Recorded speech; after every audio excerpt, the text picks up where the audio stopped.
শুরুতে জানিয়ে দিচ্ছি সংবাদ শিরোনাম। রাত 10টায় কাপ্তাই বাঁধের 16টি গেট খুলে দেওয়া হবে।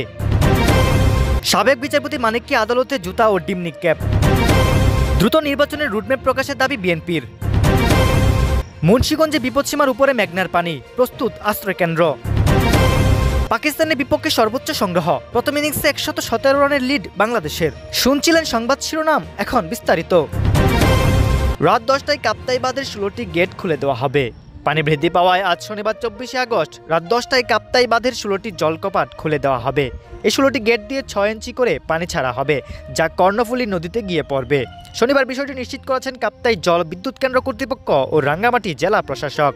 তবে এতে আতঙ্কিত না হওয়ার পরামর্শ দেওয়া হয়েছে।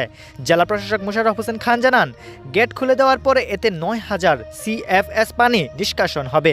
কাপ্তাই জলবিদ্যুৎ কেন্দ্র সূত্র জানা যায়, কাপ্তাই বাঁধের পানির ধারণ ক্ষমতা সাধারণত 109 MSL, তবে 108 MSL হলে বিপদসীমা হিসেবে ধরা হয়ে থাকে।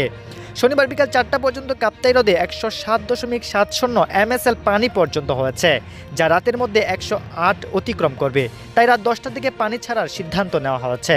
তাছাড়া পানি ছাড়ার পরবর্তী ঝুঁকি মোকাবেলায় ইতিমধ্যে তথ্যটি বিভিন্ন মাধ্যমে প্রচার করা হচ্ছে বলেও জানিয়েছে কর্তৃপক্ষ।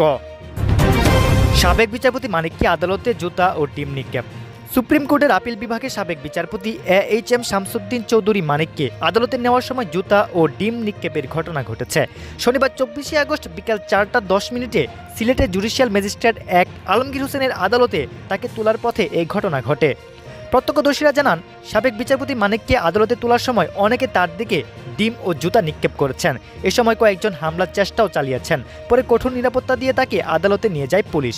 এর আগে শুক্রবার রাতে অবৈধভাবে সিলেটের কানাইঘাট উপজেলার ধনা সীমান্ত দিয়ে ভারতে পালিয়ে যাওয়ার সময় সাবেক বিচারপতি মানিককে আটক করেছে বিজিবি। পরে শনিবার ভোরের দিকে সিলেটের কানাইঘাট ধনা সীমান্ত বিজিবি ক্যাম্পের সদস্যরা তাকে কানাইঘাট থানায় হস্তান্তর করেছেন। তার বিরুদ্ধে মামলা হয়েছে বলে জানিয়েছে পুলিশ। দ্রুত নির্বাচনের রুটম্যাপ প্রকাশের দাবি বিএনপির। দ্রুত নির্বাচনের রুটম্যাপ প্রকাশের দাবি জানিয়েছে বিএনপি। জনগণের ইচ্ছা পূরণ না হলে আন্দোলনের উদ্দেশ্য ব্যাহত হবে বলে মন্তব্য করেছেন দলটি মহাসচিব মির্জা ফখরুল ইসলাম আলমগীর। শনিবার 24শে আগস্ট দুপুরে জাতীয় প্রেস ক্লাবে ভাসানী পরিষদের আলোচনা সভায় তিনি এই মন্তব্য করেছেন। মির্জা ফখরুল ইসলাম বলেছেন, অতীতের জঞ্জাল কাটিয়ে নতুন বাংলাদেশ গড়ার সময় এসেছে। যৌক্তিক সময়ের মধ্যে অন্তর্বর্তীকালীন সরকার নির্বাচন দেবে, এমনটাই প্রত্যাশা দেশবাসীর। এজন্য রাজনৈতিক দলগুলোর সঙ্গে মতবিনিময় শুরু করতে সরকারের প্রতি আহ্বান জানিয়েছেন তিনি। বিপ্লবকে সংহত করতে হবে, তাই প্রতি বিপ্লব যেন না হয় সে বিষয়ে সতর্ক থাকতেও পরামর্শ দেন বিএনপি মহাসচিব। এই আলোচনায় নাগরিক ঐক্যের সভাপতি মাহমুদুর রহমান মান্না বলেছেন, এখনই মানবিক ও কল্যাণ রাষ্ট্র গড়ার সময়। শুধু আবেগ দিয়ে দেশ গড়া হবে না, সরকারকে আজ হোক কাল হোক নির্বাচন দিতেই হবে। মুন্সিগঞ্জে বিপদসীমার উপরে মেঘনার পানি, প্রস্তুত আশ্রয়কেন্দ্র। উজান থেকে নেমে আসা ঢলে বেড়েছে মুন্সিগঞ্জের গজারিয়া পয়েন্টে মেঘনা নদীর পানি। পানি উন্নয়ন বোর্ডের বন্যা পূর্বাভাস ও সতর্কীকরণ কেন্দ্রের তথ্য মতে শনিবার 24শে আগস্ট সকাল 8টায় গজারিয়া মেঘনা নদীর পানি প্রবাহিত হচ্ছে 4.77 মিটার উচ্চতায়। গজারিয়া পয়েন্টে বিপদসীমার উচ্চতা 4.55 মিটার, অর্থাৎ বিপদসীমা থেকে 22 সেন্টিমিটার বেশি উপর দিয়ে প্রবাহিত হচ্ছে পানি। পূর্বাভাসে দেখা যায় দুপুর ও বিকেলে পানি প্রবাহের উচ্চতা কমবে।